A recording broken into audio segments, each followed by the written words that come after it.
You know, these teams are real. You know,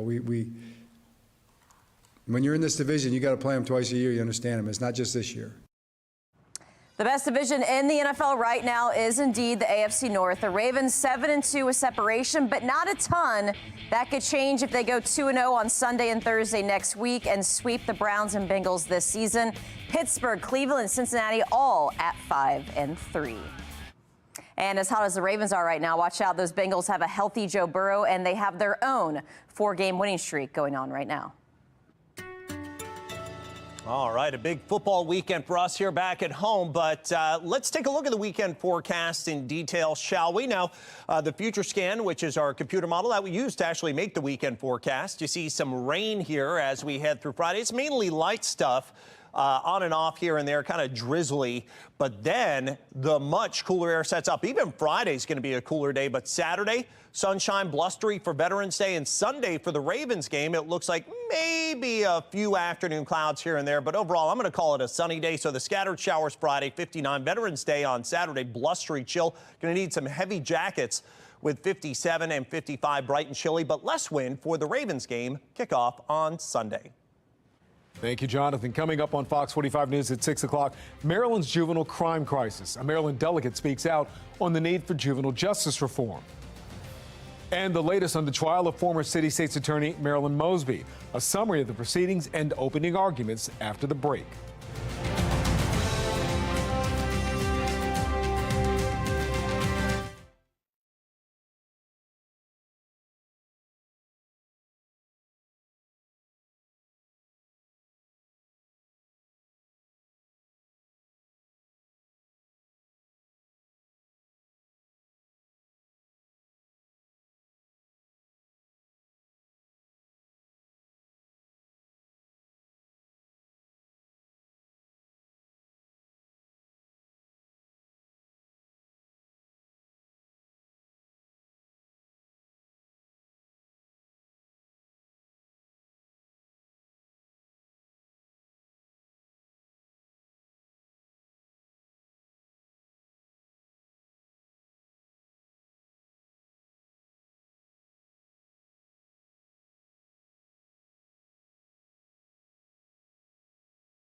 Opening arguments in the Marilyn Mosby trial, which witnesses testified today.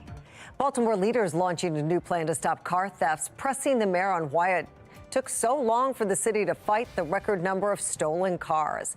And a bill to hold youth offenders accountable. A closer look at the legislation one Annapolis lawmaker is planning to push in hopes of stopping the juvenile crime crisis. Live from WBFF in Baltimore, this is Fox 45 News at 6. And good evening, everybody. I'm Mary Bubalo. Witness testimony in the federal trial of former City States Attorney Marilyn Mosby is now underway. The first day of arguments ended an hour ago. It saw opening arguments from both the prosecution and the defense, and a few witnesses took the stand today. Marilyn Mosby is being tried on 2 counts of perjury. She will also face a separate trial for 2 counts of making false statements on loan applications. But that trial date has not yet been set. Fox 45's Mackenzie Frost has been inside the courtroom all day. She joins us live now with what we're learning. Mackenzie? Yeah, Mary, it was a long day in court, opening statements really wrapping up pretty quickly before the jury took their lunch break. But really, most of the day today was spent listening to both sides outlining their case. We've heard a lot of these arguments before. Prosecutors say Marilyn Mosby did not qualify to withdraw that money from her retirement account because they say she did not suffer an adverse financial hardship stemming from the pandemic.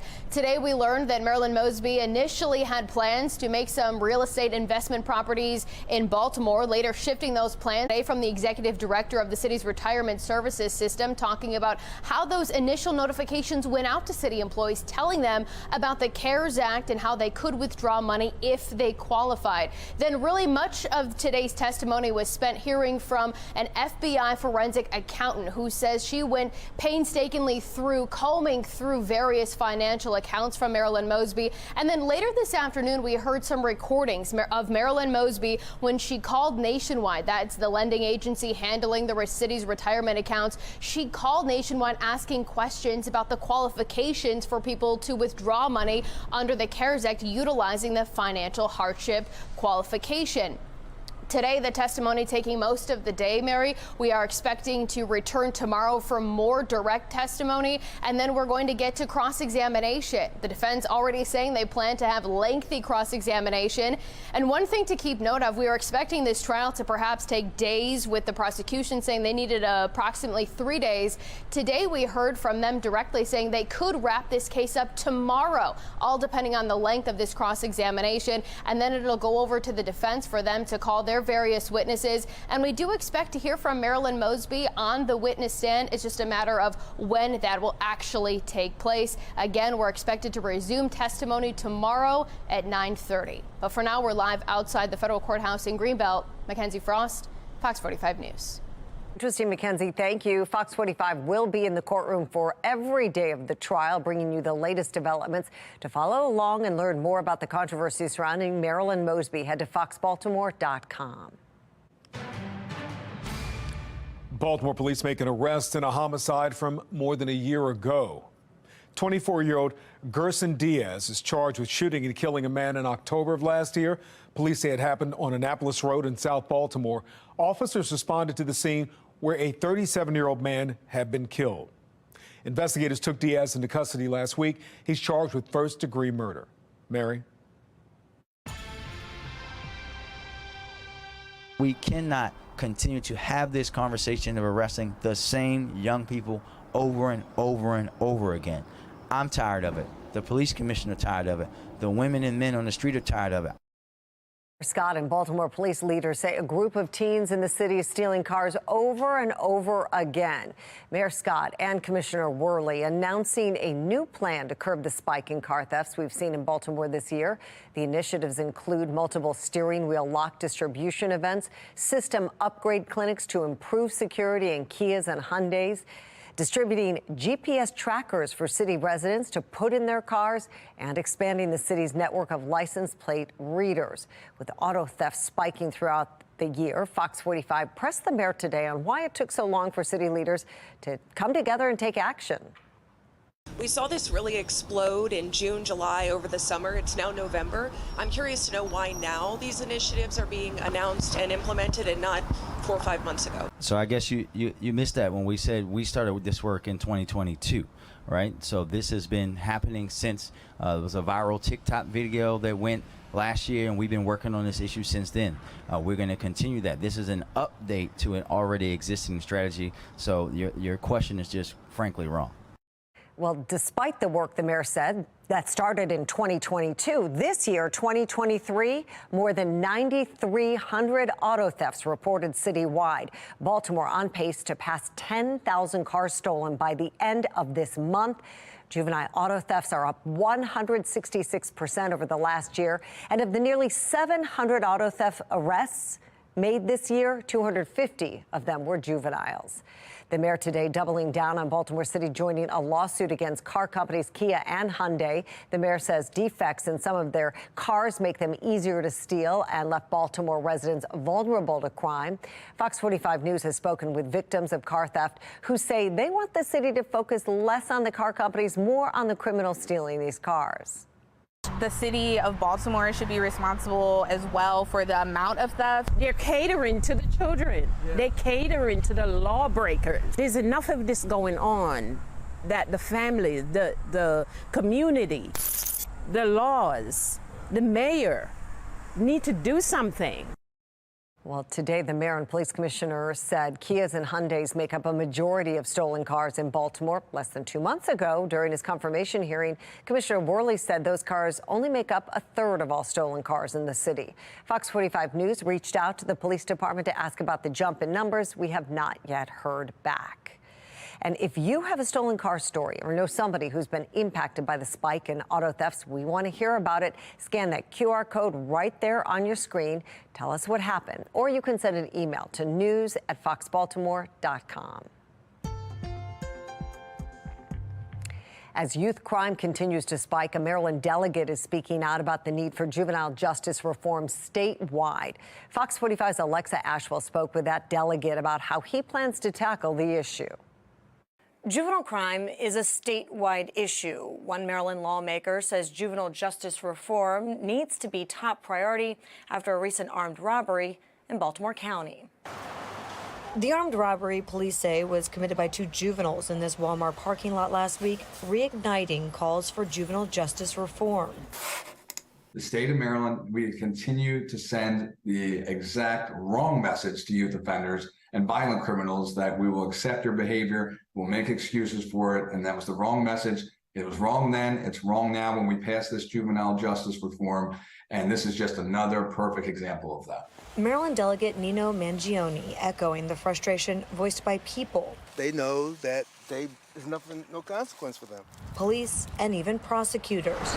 They know that, nothing's really going to happen to them if they keep their crime in a certain limit of types of crime. Mangione believes the laws need to change and hold juveniles, no matter their age, more accountable. What we need to do is start completely over with juvenile justice. Now, do we want to throw a kid's entire life away for a minor infraction? No. But if they harm or assault another person, there needs to be swift, serious repercussions. This should be our first priority in this upcoming session. Mangione says he'll be introducing a bill this upcoming session in January that addresses the alarming spike in auto thefts. I have a bill that makes stealing an automobile far more of a serious crime, regardless of age. But stresses stricter penalties must be in place across the board. Baltimore County, like other jurisdictions, also seen young people committing robberies, carjackings, and shootings. We can give incentives to earn credits towards reducing punishment. For example, going to classes, learning, studying, counseling, all those things, learning a skill, but it needs to be sent a clear message. For example, if there's a curfew, well, if you break your curfew, you're going back to a detention facility. If you random drug test, for example, we can have weekly random drug tests, and if you fail, you're immediately sent back to a detention center. I think it is extremely important that you have to pay restitution to victims. Back to that county case, the two teens, ages 15 and 16, were taken into custody, but when we asked what, if any, charges they're facing, investigators have not yet said. Alexa Ashwell, Fox 45 News. And Fox 45 has heard from more than a dozen top prosecutors across Maryland, representing about 87% of the state's population. All these prosecutors say the current juvenile justice law is making it impossible for them to do their jobs, and something needs to change.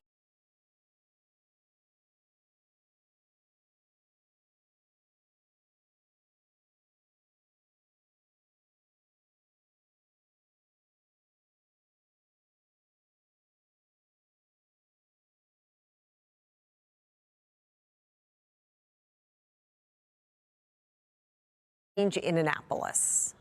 It just seems like all of this legislation flies in the face without any thought about how it impacts our public safety and the victims of these crimes, really. Super frustrating. Even the juvenile court, which the premise of juvenile court is supposed to be rehabilitation, right? We're supposed to be rehabilitating these juveniles. That's supposed to be the intended purpose of it. But even under these new laws, we can't even put them on probation for a significant period of time. On Wednesday, lawmakers in Annapolis are holding a hearing on how to address juvenile crime. State leaders plan to hear testimony from the Maryland Attorney General's office, members of the state's Juvenile Justice Reform Council, and the Maryland Police Union to get a better grasp on the issue ahead of the next legislative session. And that brings our 96% of people who voted say no. You can weigh in by going to foxbaltimore.com/vote. Inflation not slowing down spending. Why experts say Americans are expected to spend more than ever this holiday season. And temperatures dipping through the 50s overnight into early tomorrow morning. A few extra clouds, which is going to lead to much warmer temperatures by tomorrow afternoon. I'm going to let you know how much warmer and if it's going to be as warm as we saw yesterday again. That's all on my Weather Authority forecast. I'm Janae Bowens in Washington with a look at several new polls that spell trouble for President Joe Biden.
A Maryland congressman throwing his support behind David Trone. Congressman Dutch Ruppersberger says he's voting for Trone in the upcoming U.S. Senate race. Trone and Angela Alsobrooks are running to fill the state's soon-to-be vacant Senate seat. Senator Ben Cardin announced he will not seek re-election after more than 50 years in public office.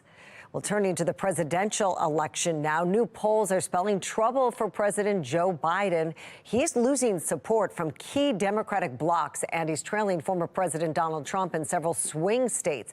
Our Janae Bowens explains. Less than a year away from Election Day 2024, and President Joe Biden has a lot of work ahead of him to secure a second term.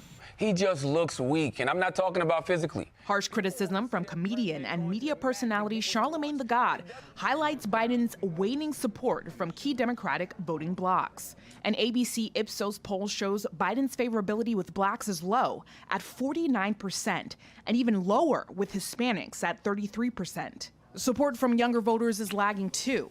A Quinnipiac poll shows independent presidential candidate 69-year-old Robert F. Kennedy Jr. has more support from voters ages 18 to 34. He's got 38%. 80-year-old Biden has 32%. If you're that young, he just seems like someone from a different era. When it comes to the potential matchup between Biden and former President Donald Trump, new numbers from the New York Times and Siena College shows President Biden falls behind Trump in 5 of the 6 battleground states.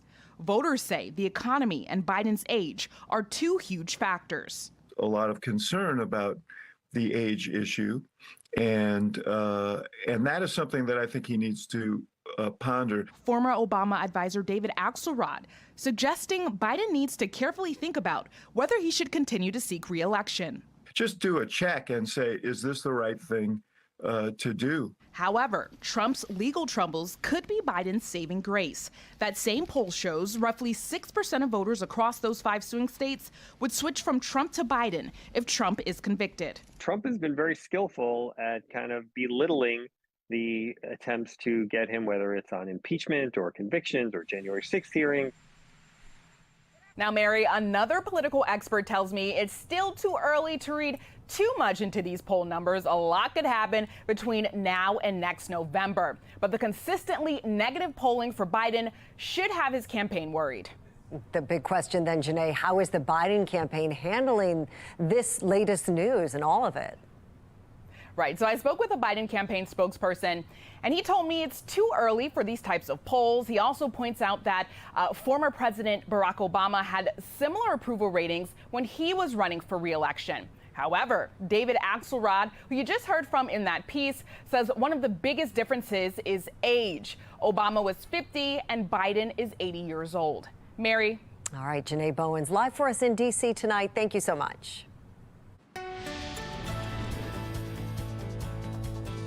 Looking at the Fox triple cast this evening, Toyota East Inner Harbor Sky Cam and the Mile One Towns Cam. You can't see it because now, of course, it's dark. We're in standard time, but we do have some high clouds that are wafting on through. HD radar shows the next weather maker that's providing some of those clouds. Now, the wet and wintry portion of it is way to our north, so we're not expecting a whole lot out of it.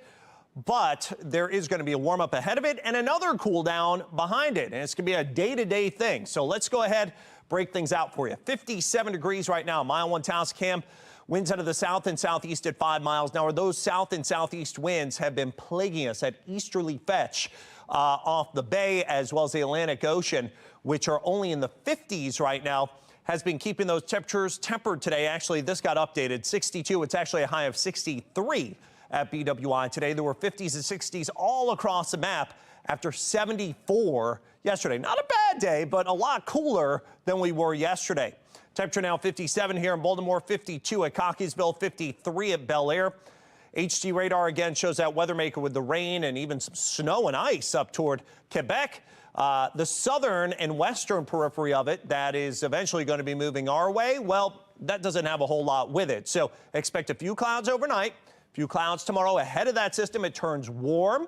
And also, we'll see some partial sun. Not a bad day for tomorrow. That cold front will then sift on through, bringing us cooler temperatures. Once again, it's going to be this kind of battle between the cool air to the north and the warm air to the south, where the warm air is going to win out for tomorrow. But then the cooler air comes in as we head into Wednesday once again. And then guess what? The warm air wins out again on Thursday. We're back to the 70s before a significant cool down Friday and beyond into the weekend. So future scan overnight tonight into early tomorrow morning, 10 p.m. Temperatures upper 40s to the low and mid 50s. Temperatures kind of stay steady, I think, near 50 overnight. And then for tomorrow, working our way through the 50s and back to the 60s to near 70 at lunchtime, maybe an outdoor lunch type of day. And I think we'll be in the low to mid 70s for tomorrow afternoon and should only be near 60 this time of year. So we are going to be significantly warmer and significantly above average once again. 50 degrees, clouds and stars, not quite as cool as we woke up to this morning. For tomorrow, I put a bag lunch on there for tomorrow. Maybe take it outside. 75 degrees, clouds and sunshine, warmer. A little pesky breeze now, again, coming out of the westerly direction, which is a warmer direction for us in this case. But it looks like topsy-turvy temperatures, they're going to be ahead. I'm going to let you know what type of weather you're going to have each and every day all the way through the weekend and well beyond into next week in my exclusive 10-day forecast. Weather Window, presented by the National Weather Desk. A lot of the northern hemisphere saw northern lights Sunday night into Monday morning. A powerful solar storm was responsible. We received reports and photos from viewers as far south as South Carolina. Check out this roll cloud that was spotted over San Antonio. Roll clouds appear to rotate across a horizontal axis as they move. They're much more common near thunderstorms, though, not in otherwise sunny skies. For more content like this, like the National Weather Desk on Facebook. Trillions of dollars on food, decorations, and gifts. Why economic concerns are not stopping Americans from putting up record holiday spending numbers.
Despite concerns over the economy, experts predict Americans will spend a record amount of money on food, gifts, decorations, and more over the holiday season. Lee Stoll from our Sinclair sister station in Seattle taking a closer look as some sales are already underway.